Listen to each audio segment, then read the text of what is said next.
Right now is when you have... It's been about a year. They're getting destroyed right now on online. Like the people are going after Israel in a hardcore way. Online. Online is the masses. The masses have no authority.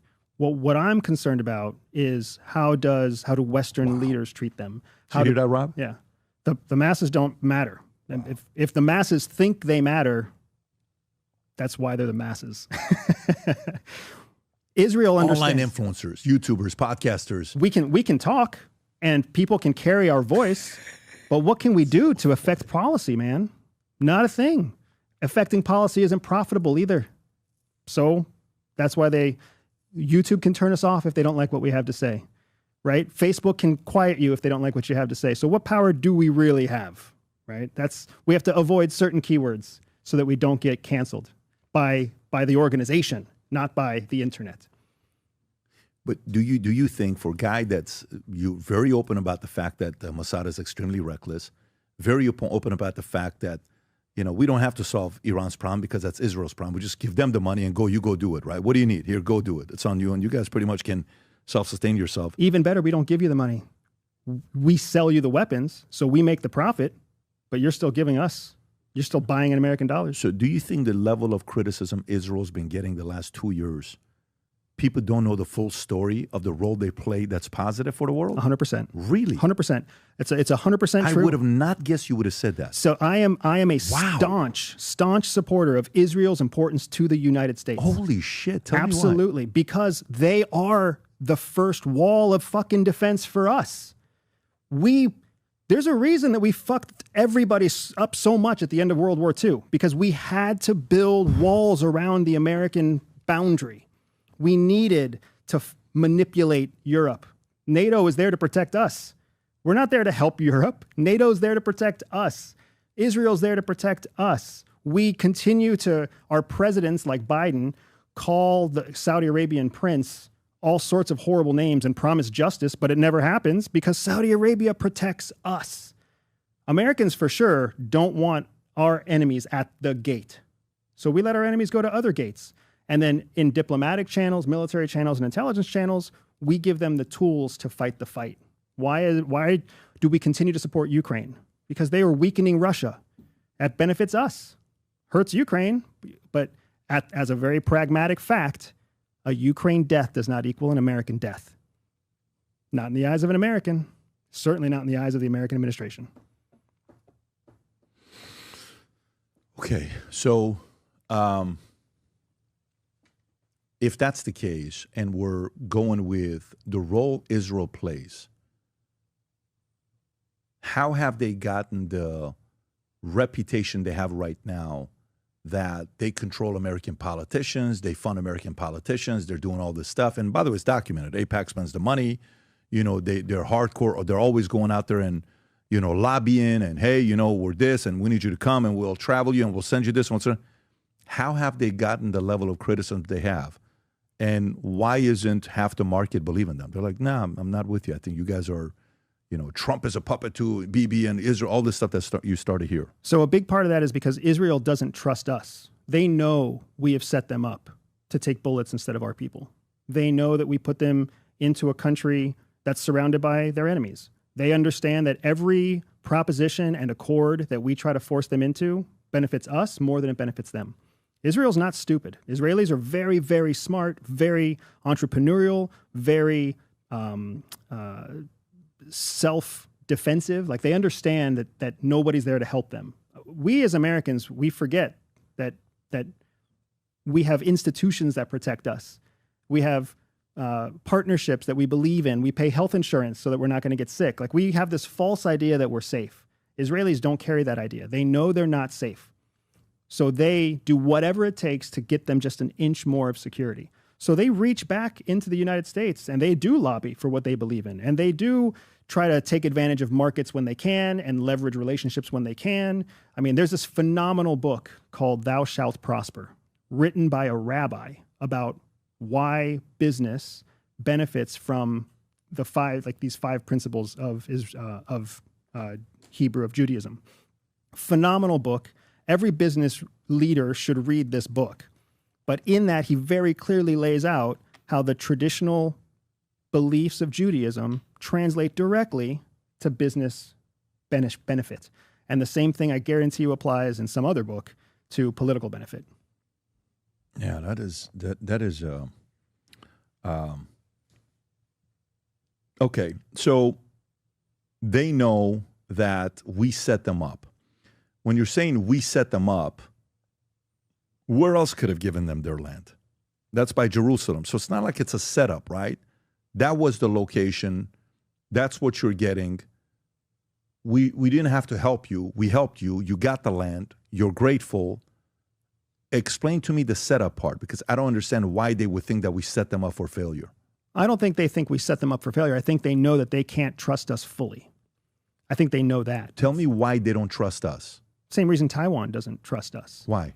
Because they see that we have rhetoric that shifts. It shifts every 4 years with politicians. It shifts every 2 years with midterm elections. It shifts with the marketplace.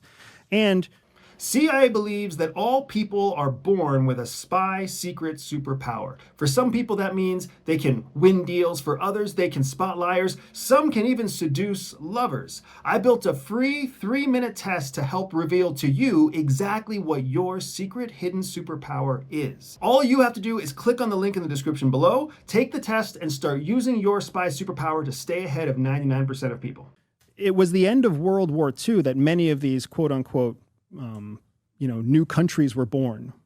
Israel obviously doesn't believe they were born after World War II, but many Americans believe that that's when Israel was born. So Taiwan came about as a result of the nationalists being forced out of China. Israel came about as Jewish populations were forced out of Europe, and they were given this land. That's how so many people believe it. That's not how they see it themselves. And then from that point forward, their economy was kind of forced on them. Their trade with the United States was forced on them. It's the same way with Japan. It's the same way with Germany. It's the same way with France, Poland, all these countries that were devastated after World War II. The United States swept in and was like, hey, we'll help you rebuild, and we'll put you in debt, and you'll build markets that benefit the United States, and this long list of things, including ideologies. You'll have to be a democracy, and you'll have to follow our democratic principles. All of that worked, Pat. It worked for a long time until about 2020, when 20 years of an American conflict in the Middle East started to show that we didn't know as much as we thought we did. And then strongman leadership started to pop up and started to work.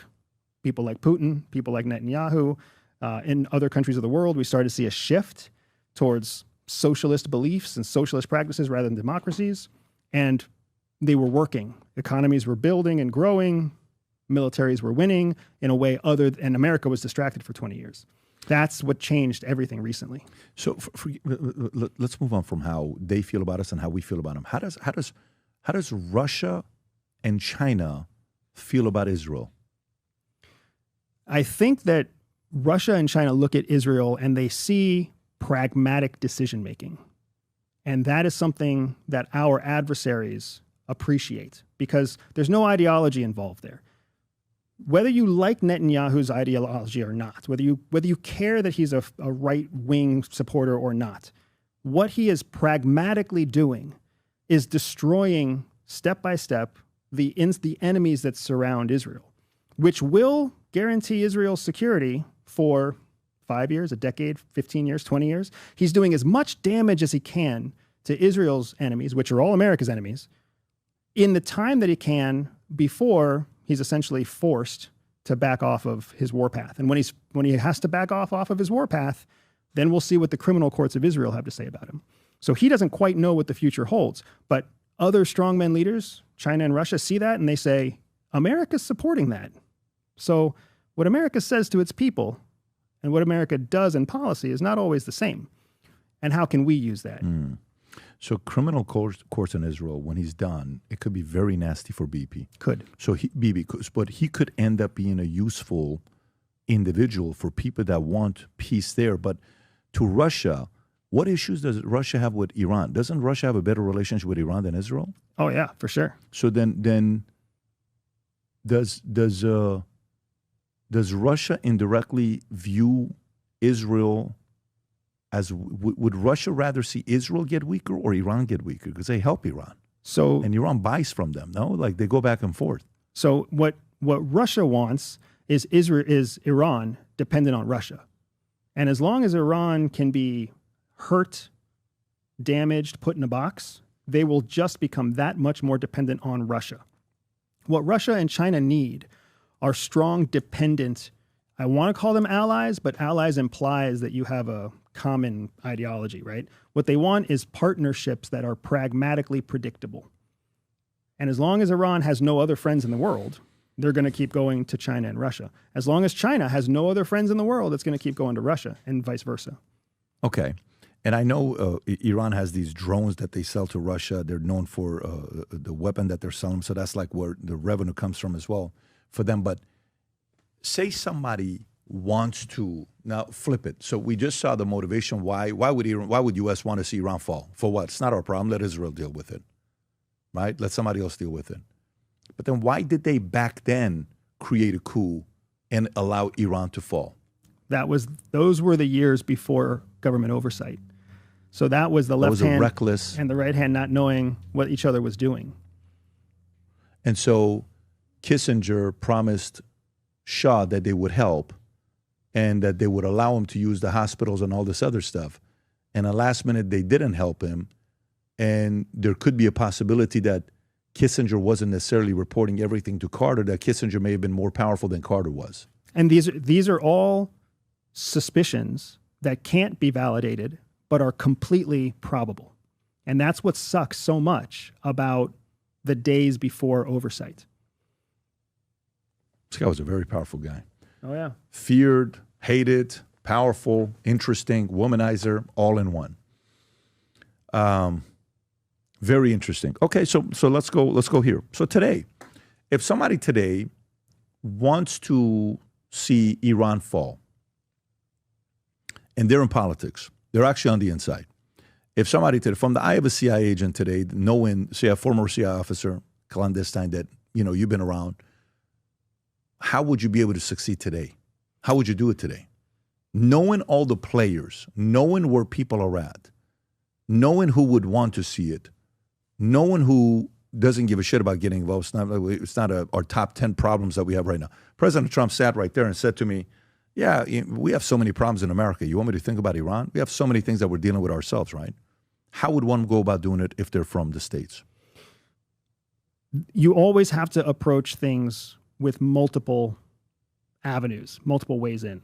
So you would have, of course, one way in that's exclusively propaganda, trying to get the people on the inside to take action themselves.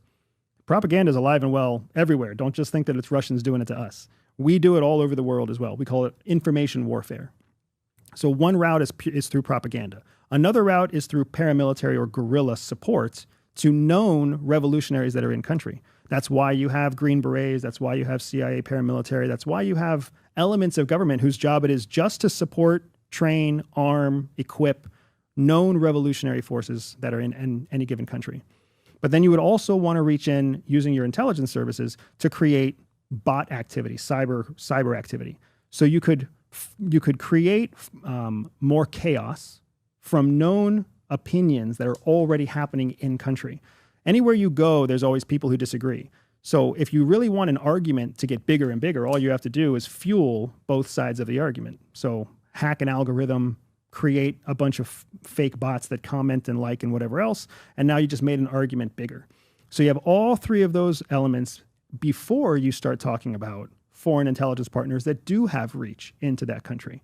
And when you have a foreign intelligence partner who has reach into that country, sometimes it's just a matter of paying them for operations. Sometimes they already have their own national security policy they're trying to execute, and you can support that national security policy. So there's lots of ways to reach in. But the thing that's so frustrating about Iran specifically is nothing seems to be funded and supported for a long enough period of time to make real progress. All four of those efforts happen, but then they're turned off, they're turned up, they're turned down. All sorts of changes happen all the time. And especially for professional intelligence officers, current and former, who have been Iran watchers, it drives them crazy. It drives them crazy because they see success, and then there's protests, and then they hope that someone's going to continue to fund operations that advance the protests, and then they don't. or they hope that there's going to be some kind of effort to swoop in and do something else, and there isn't. And then you've also got instances like the B-2 bombing raid that happened that incurred into Iran. A one-time attack like that, that's just a big muscle flex. That's not strategic or tactical benefit for a long-term operation. So, in other words, in order for it to happen, it's not going to be a peaceful one. No. It would be a very nasty one. If it was peaceful, I'd be shocked. It would require somebody to die of natural causes, somebody else not to step up to the plate to take over when Khamenei dies, and then everybody else to just agree to elections. I will say one thing that shocked all of us was when the least likely president was elected, right? I don't know how to say his name, but when the current president was elected, nobody saw that coming. Raisi? Who's the current president? Yeah, it starts with a P. Oh, yes. Pezeshkian. Right? Here's a guy He was just on Tucker 4 weeks ago. But pro bull markets, minority, did not win the majority, no one expected him to win the majority vote, except that so few people voted. He ended up elected. In contrast with the religious leadership. So this guy is an example of letting these three arms of espionage work, letting covert influence and rebellion and everything, letting natural things foment can cause change. But then this guy got screwed when we bombed Iran, because now all of a sudden he has to choose between supporting the U.S. or supporting Iran. Of course, he's going to support Iran. Yeah. We'll see. I thought it was close at one point, but there wasn't enough momentum, and too many people wanted to play nice. And I don't think playing nice would have gotten the job done. And the only time I ever saw Trump flinch, not even flinch, but like a little bit nervous, was the day when they attacked those three facilities, when he walked up with himself, Vance, and Hexet, maybe Rubio next to him as well. It's the shortest. It's the first time he ever said, God bless, hopefully God is looking over us. Never saw him talk like that. He seemed a little bit nervous. Okay. I figured you'd get a kick out of this. So I've been trying to buy this property for 3.5 years, okay? 11 acres on the airport, all this stuff. So one day I find out locally that this was the old CIA DOD property where all of our notes sold. When they were going back and forth with the weapons, Iran-Contra, this is the land. Wow. Yeah. So we buy the property. After we buy the property, the director of the airport comes up. He says, we've been trying to buy this property. I said, I didn't know that. I said, why are you trying to buy it? Well, nobody wants this property to be in a civilian's hand. He says, how much you know about this property? I said, I've heard a lot of stuff, but I don't know what's what. He said, well, what have you heard? It's like me and 4 of their people and then my executive team. And I'm like, I've heard some weird things. Well, tell us what you've heard. Is it true that this was the CIA property and DOD and they would do a bunch of things? He says, all of that is true and then some. I said, really? Yeah. He says, when we used to call, back in the days when they used to call, cops or whatever they would call, nobody would ever come to this property. Everybody wanted to stay away from this property. So apparently they flew the stuff from this land. This is a tax-free zone property, this 11 acres here. That's badass. When I pulled up and saw the new building and saw the new property backed up against an airport, what I thought was that the airport completely fits the model of a CIA airport. Really? Oh, yeah. And there are several CIA airports across the country for various reasons, but the acreage, the location in a downtown city space, it's a small airport that doesn't really have to serve executives, but can serve executives. It's got the right cover reason into being there. It's big enough. It's got the right size landing strip. It's a great location for clandestine airborne operations. Well, I'm glad you said that, because the reason why you're here is they've asked me to invite you back to the CIA, and I'm the recruiter. So, I'm not getting on that plane. You're not open to the idea? I'm not on that plane. They've been watching you closely. They want you back. You're not open to it. Because if I get on a plane in fucking Florida, man, in like 20 minutes, I'm no longer on American soil. So then they can do something to you. Exactly. All right. Well, I guess that offer is off the table, man. I was going to give it to you, but you rejected it. Folks, now he's not interested.